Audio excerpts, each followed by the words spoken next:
नमस्कार दोस्तों, एक गीत है, मैं अपनी बर्बादियों का जश्न मनाता चला गया। तो कमोबेश देश में इन बर्बादियों का दौर चल रहा है। कहीं हमारे देश के खैर ख्वाह नरेंद्र मोदी और उनकी सरकार ये कर रही है, तो कहीं पंजाब में, कश्मीर में और तमाम उन राज्यों में जहां खुद को सेवक और न जाने क्या क्या बताने वाले प्रधान सेवक समेत तमाम लोग हैं जो ये करते हैं, और जो खुद को कट्टर ईमानदार बताते हैं वो सबसे बड़े बेईमान निकलते हैं। और जो एक आम आदमी का शासन बनाने की बात करते हैं वो अपराधियों के साथ, आतंकियों के साथ और तमाम भ्रष्ट लोगों के साथ खड़े नजर आते हैं। और जब ये आता हो तो फिर सवाल आता है कि हम करें क्या। आज सवाल इसी पर और इसी पर चर्चा करेंगे।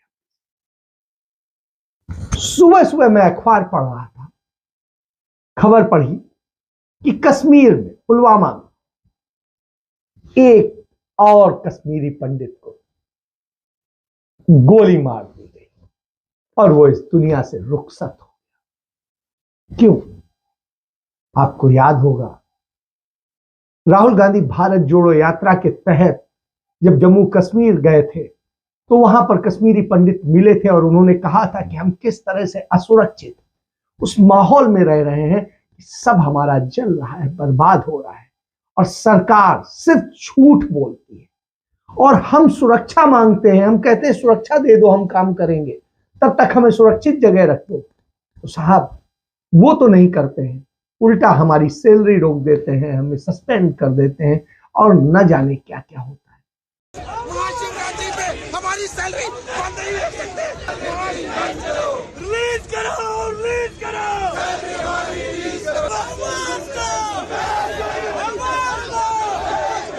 मैं चैलेंज करता हूं एलजी साहब को कि मैं जिस जगह रह रहा हूं, अगर वो 7 दिन रह के दिखाए तो मैं आंखें बंद करके कश्मीर चले जाऊंगा लाइफ टाइम के लिए। अगर हमें वहाँ मारा जा रहा है, लाइफ को कॉम्प्रोमाइज करने के लिए अगर मैं वहाँ जाऊंगा और तनख्वाह लेता हूँ, क्या आप मेरी सेफ्टी और सिक्योरिटी की इंश्योरिटी लेते हैं? सैलरीज रिलीज की जाए जो 9 महीने से पेंडिंग है। हम लोग तड़प रहे हैं। अभी महाशिवरात्रि का पर्व आने वाला है, 2 दिन में वो पर्व स्टार्ट हो जाएगा, तो हम लोग बिना सैलरीज के कैसे जिएंगे? हमारा हक मांगते हैं, किसी से भीख मांग। एक रिक्वेस्ट कर रहे हैं हम ऑनरेबल प्रधानमंत्री जी से, ऑनरेबल गृह मंत्री अमित शाह जी से, एलजी साहब से कि सर हम जब कश्मीर घाटी से बाहर आए थे, हम वहाँ टारगेट किलिंग के चलते जो हमारी टारगेट किलिंग हो रही थी, निर्मम हत्या हो रही थी, वो लगातार हो रही थी। हमें एक बारी में इतना डर बैठ गया मन में कि हम जब घाटी जाते हैं तो हम चाहते हैं आपके पास एक ऐसे प्लान हो जिसमें आप हमारी सेफ्टी और सिक्योरिटी को इंश्योर कर सके। रिलीज करो, रिलीज करो, रिलीज करो, रिलीज करो। हमारी तनख्वाह 6 महीने से बंद है, हमने वो भी बर्दाश्त किया, लेकिन आज महाशिवरात्रि का पर्व है, महाशिवरात्रि का पर्व आने वाला है, उसमें अगर हमारी तनख्वाह बंद रहेगी, आप हमें बताइए हमारी गलती क्या है? अगर हमें वहाँ मारा जा रहा है, लाइफ को कॉम्प्रोमाइज करने के लिए अगर मैं वहाँ जाऊंगा और तनख्वाह लेता हूँ, क्या आप मेरी सेफ्टी और सिक्योरिटी की इंश्योरिटी लेते हैं?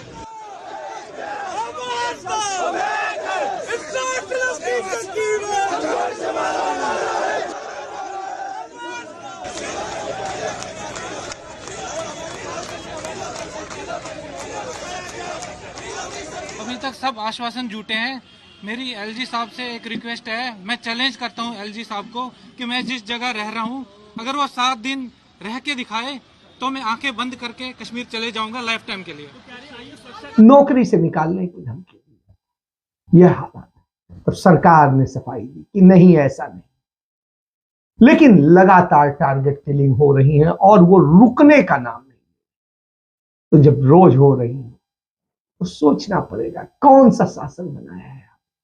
आप कहते हैं अमन चैन हो गया है, सब रुक गया है, लेकिन रोज ब रोज घटनाएं हो रही। नक्सलियों ने जिस तरीके से तमाम सारे लोगों को मार दिया, अभी 3 दिन के अंदर आधा दर्जन पुलिसकर्मी और वो जो है सुरक्षाकर्मी मार दिए। आप बताइए, अमित शाह ने यही कहा था कि 70% घट गया, 75% घट गया, आतंकी घटनाएं घट गई, और इतनी ऐतिहासिक हुई ही नहीं घटनाएं, इतनी घटनाएं हो गई हैं इस दौर।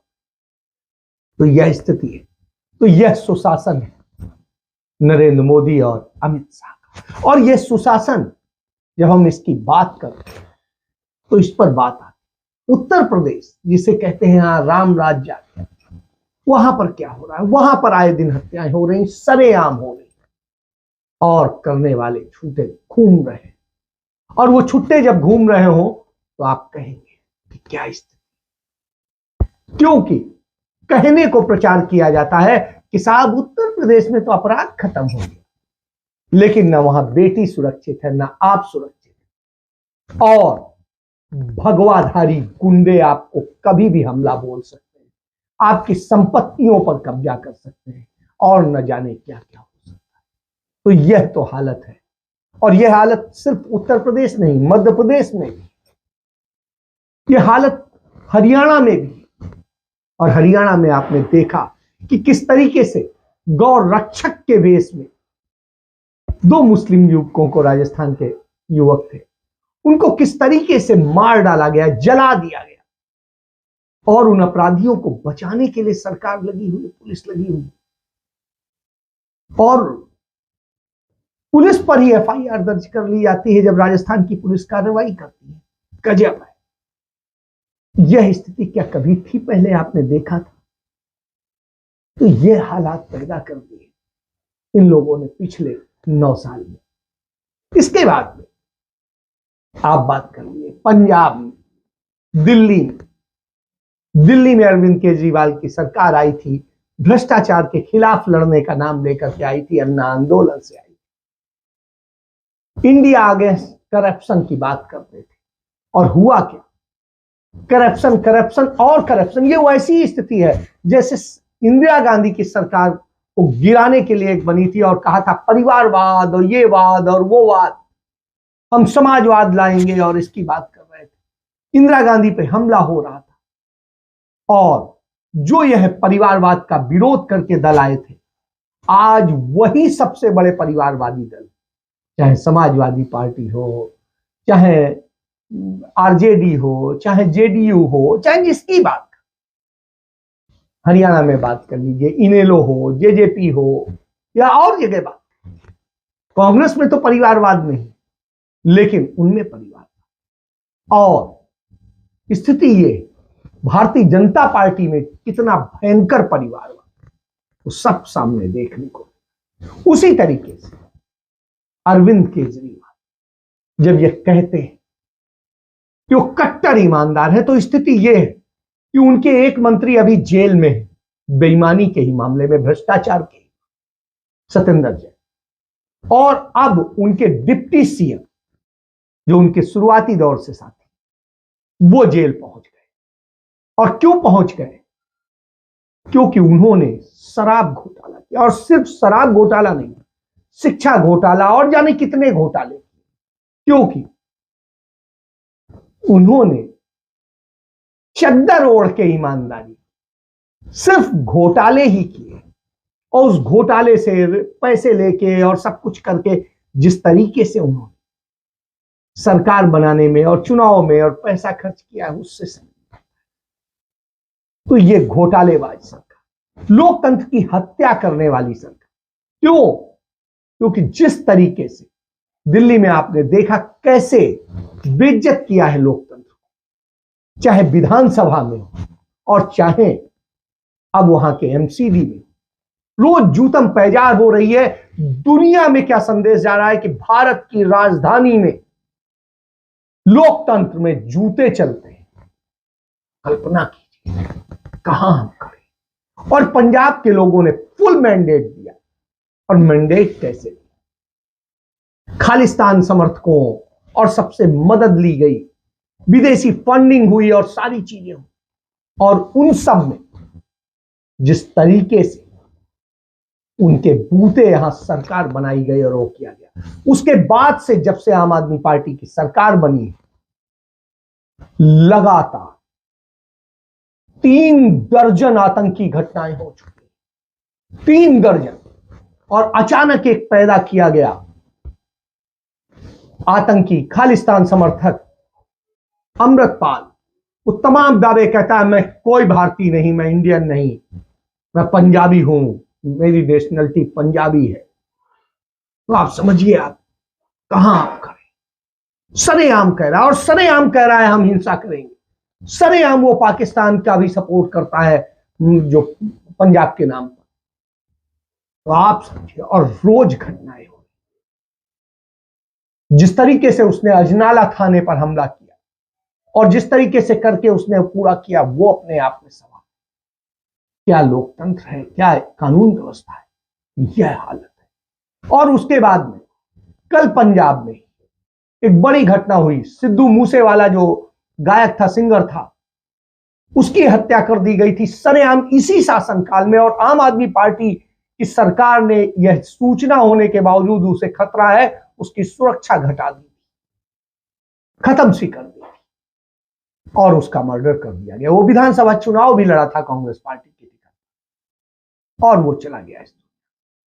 अब जो उसके मर्डर के मामले में लोग गिरफ्तार किए गए जेल में, वहां पर क्या होता है, वहां पर जाकर के जेल में पूरा क्लैश होता है और वहां पर तलवारों से काट डाला जाता है 2 लोगों को। आप समझिए क्या हो रहा है। पुलिस हिरासत से गैंगस्टर टीनू भाग जाता है। आप क्या कहेंगे? तो इस तरह के हालात हैं और इस तरह से लगातार हो रहा है। जेलों में पूरे गैंग पल रहे हैं और पूरी घटनाएं हो रही हैं। तो इस तरीके की स्थितियां हैं। और जब ये स्थितियां, तो आप समझिए जेल के अंदर आखिर 40 लोगों के पास हथियार कैसे आए, कैसे सब कुछ हुआ, कोई पूछने वाला नहीं, जानने वाला नहीं। जेल में गैंग चल रहे हैं। तो यह स्थिति। और जेल के बाहर बात करिए, किसी की जमीनें कब्जा की जा रही, किसी से फिरौती मांगी जा रही, किसी तरीके से क्या हो रहा है। तो ये पंजाब है। तो पंजाब में जब ये हो, तो आज एक और घटना हुई। मेजर थे और जो है पट्टी जगह के वो कमेटी की, मार्केट कमेटी के चेयरमैन भी रहे, उनको गोलियों से भून दिया गया। आप कल्पना करिए। तो इस तरीके से हो रहा है, सरेआम हो रहा है। और तमाम दिनों से रिपोर्ट आ रही थी उन्हें खतरा है, उन्होंने पुलिस को इन्फॉर्म किया था। आप सोचिए, मेजर जो है सरदार जो सिंह थे, धालीवाल थे, उनको जिस तरीके से मारा गया। आप कल्पना करिए कि क्या हो रहा है और किस तरीके से हो रहा है। तो ये लगातार हो रहा है और सारी व्यवस्थाएं, सब कुछ नष्ट हो गया है। हमारे एक मित्र हैं मानिक गोयल, और वो लगातार पंजाब को लेकर के बहुत ज्यादा समर्पित हैं, उसके लिए काम करते रहते हैं, आरटीआई एक्टिविस्ट भी।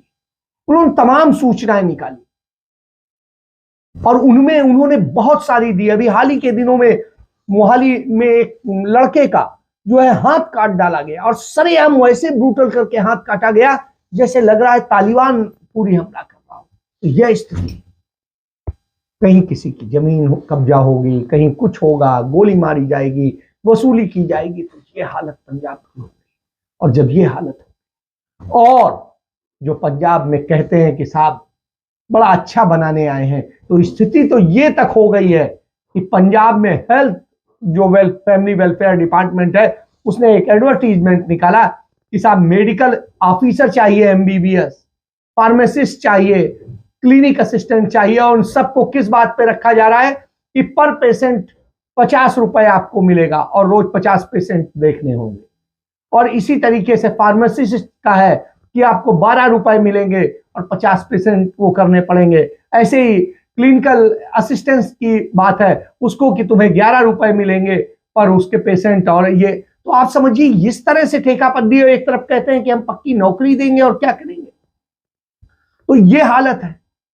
तो लगातार लगातार इस तरह की स्थितियां हो रही, नौकरियां छीन रहे हैं, जा रही हैं, चाहे योगा के हों, चाहे जाए के हों। तो ये दशा है और इन सब दशाओं को आप समझेंगे तो आपको पता चलेगा कि किस तरीके से चीजें हो रही हैं, घटनाएं हो रही हैं, दहशत हो रही है, तो आप ये समझ सकते हैं। तो पार्षद हिंसा का शिकार हो रहे हैं, सरकार हो रही है, तो हर जगह शर्मसार करने वाली हालत है। और जब शर्मसार करने वाली हालत हो तो आपको भी जानना चाहिए कि क्या स्थिति है, क्या हालात है, और किस तरीके से एक एसपी वो कहता है हमने इसलिए उसे वो छोड़ दिया और वो कर दिया क्योंकि वो, आप समझिए, थाने पे आपके हमला करता है, आप चला जाने देते हैं, मुलजिम छोड़ दिया जाता है, जेल से वो करा देते हैं, इसके बाद कहते हैं कानून व्यवस्था, किस बात का। और जो मोहाली में हुआ जिस तरीके से, आप सोचिए, तो ये सब चीजें अपने आप में संदेश दे रही हैं कि क्या हो रहा है। तो यह हालत है। इसके बाद बात करते हैं पंजाब में एक और खालिस्तानी और माहौल बिगाड़ने की हरकत हो रही है। पंजाब में एसडीएम के दफ्तर पर मोगा में दीवारों पर खालिस्तान जिंदाबाद के नारे लिखे जा रहे हैं और भारत विरोधी जहर वो करी जा रही है। तो आप इससे समझिए, जो बार बार कहा जाता है कि जो कहा था कुमार विश्वास ने, आज वो साबित हो रहा है कि पंजाब में लगातार खालिस्तान और इसकी और उसकी करके हमले हो रहे हैं, सब कुछ हो रहा है, आग में झोंका जा रहा है। तो ये हालत है तो सवाल होता है। इसके बाद एक जगह नहीं है, ये स्थितियां सभी जगह हिंदुत्व के नाम पर एक तरफ हो रहा है। और हिंदुत्व के नाम पर जिस तरीके से है, एक अश्वनी उपाध्याय हैं भारतीय जनता पार्टी के और वो हैं आरएसएस से जुड़े हुए, उन्होंने सुप्रीम कोर्ट में केस किया कि साहब एक नाम बदलो आयोग बना दिया जाए और सबके नाम बदल जाए। इसको लेके सुप्रीम कोर्ट को टिप्पणी करनी पड़ी कि हिंदुत्व एक जीवन शैली और नाम बदलो, और ये क्या होता है। क्या आप इस देश को विवादों में फंसा देना चाहते हैं, रार पालना चाहते हैं? और उन्होंने याचिका खारिज की। लेकिन आप देखिए किस तरह से गंदी हरकतें होती हैं और किस तरीके से, और एक नाम बदलने पर कितना खर्च आता है ये भी देखिए। हर रिकॉर्ड फाइल सब में चेंज किया जाता है, कितना बड़ा नुकसान। दूसरी तरफ क्रोनी कैपिटल किस तरीके से हावी है और किस तरीके से बर्बाद कर रहा है, इसको समझने की जरूरत है। अडानी सेठ के लिए प्रधानमंत्री नरेंद्र मोदी सब कुछ करने को तैयार है। उनके शेयर लगातार गिर रहे हैं। आज भी उनके 10 में से 9 शेयर जो है, फ्लैगशिप कंपनी जो है इंटरप्राइजेज जो है उनकी, अडानी इंटरप्राइजेज, उसके 4.5% से अधिक जो है शेयर का दाम गिर गया। उसके पहले भी गिर चुके हैं और इसके कारण सेंसेक्स भी 400 पॉइंट नीचे पहुंच गया है। मतलब पूरी बाजार को बर्बाद कर रहा है, लोगों के पैसे लुटवा रहा है। तो यह स्थिति है। तो इस हालत में हो तो आप कल्पना करिए क्या स्थिति है। और रोजाना उनके शेयरों में गिरावट आती है जब भी होता है। तो आप समझिए कि क्या स्थितियां हैं और इन स्थितियों को समझने वाला है। अडानी इंटरप्राइजेस के जो मैंने बताया आपको 4.38% के शेयर गिर गए। इसके बाद ट्रांसमिशन के 5% के करीब गिर गए। मतलब आप ये मान के चलिए 2% से लेके 5% तक उनके शेयर सभी उनकी कंपनियों के गिरे। तो यह हालत है। और इसका नतीजा क्या हो रहा है, इससे नुकसान किसको हो रहा है? इससे नुकसान हो रहा है आपको, क्योंकि एलआईसी में, एसबीआई में और जो बैंकों में पैसा है वो आपका पैसा है। और स्थिति यह है, एलआईसी का मूलधन 5,000 करोड़ का जो है वो डूब गया है। 5,000 करोड़, थोड़ा मोड़ा नहीं। तो आप सब मुनाफे के लिए कंपनियां इन्वेस्ट करती हैं, मुनाफा तो भूल जाइए। इस तरह लूट कराई जा रही है। और ये लूट कौन करा रहा है? नरेंद्र मोदी करा रहे हैं। म्यूचुअल फंड्स में जो है पैसा वो डूब गया है।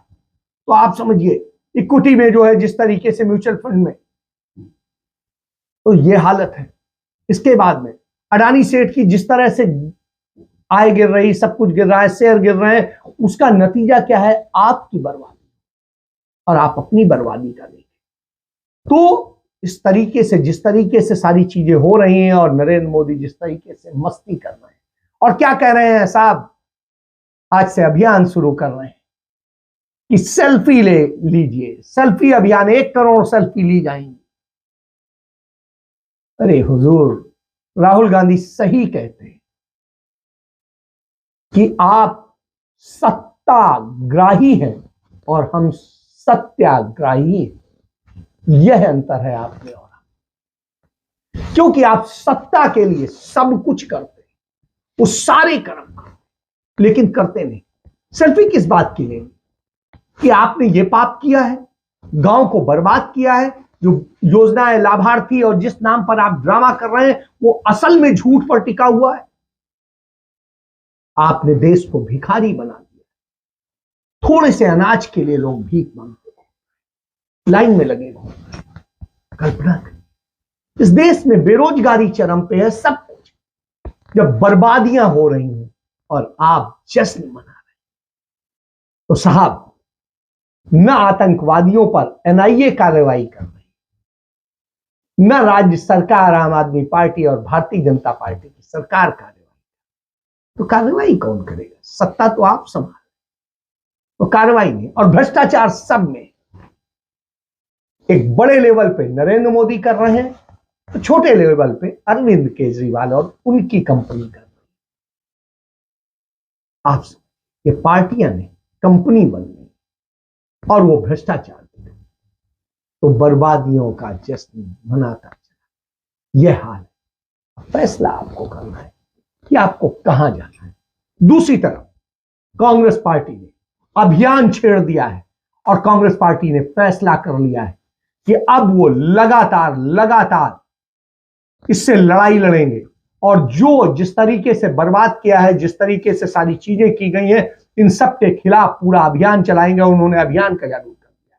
6 मार्च से 10 मार्च तक पूरे देश भर में एलआईसी और सरकारी बैंकों के सामने ब्लॉक स्तरीय विरोध प्रदर्शन होंगे पूरे देश में। इसके बाद में 13 मार्च को राज्य मुख्यालयों में राजभवन का मार्च करेंगे और उसके बाद में मार्च में ही जिला मुख्यालयों में पर्दाफाश रैलियां होंगी और फिर अप्रैल महीने में राजधानियों में पर्दाफाश महारैलियां होंगी और राष्ट्रीय जो है नेता भी शामिल होंगे। तो ये है, जो सच्चे होते हैं वो लड़ते हैं अपने लिए नहीं, देश के लिए, देश को बचाने के लिए, देश में हो रही बुराइयों के। लेकिन जो भ्रष्ट होते हैं, सिर्फ सत्ताग्राही होते हैं, वो अपने लिए लड़ते हैं। जैसे आम आदमी पार्टी प्रदर्शन कर रही है कि उनका भ्रष्ट मंत्री पकड़ा गया, तो आप इससे समझ सकते हैं। भाजपा सेल्फी ले रही है किससे? जो भ्रष्टाचार फैला करके सबसे बड़ा घोटाला, अदानी सेठ का घोटाला, डिफेंस से लेके देश को असुरक्षित किया। ये इसलिए सच को जानिए, पहचानिए, नहीं तो आपका, आपके बच्चों का, आपके देश का, समाज का, सबका भविष्य अंधकार में है और आप बर्बादियों का ही शिकार हो। इसके साथ अपनी बात समाप्त करता हूं। जय हिंद, जय भारत, वंदे मातरम।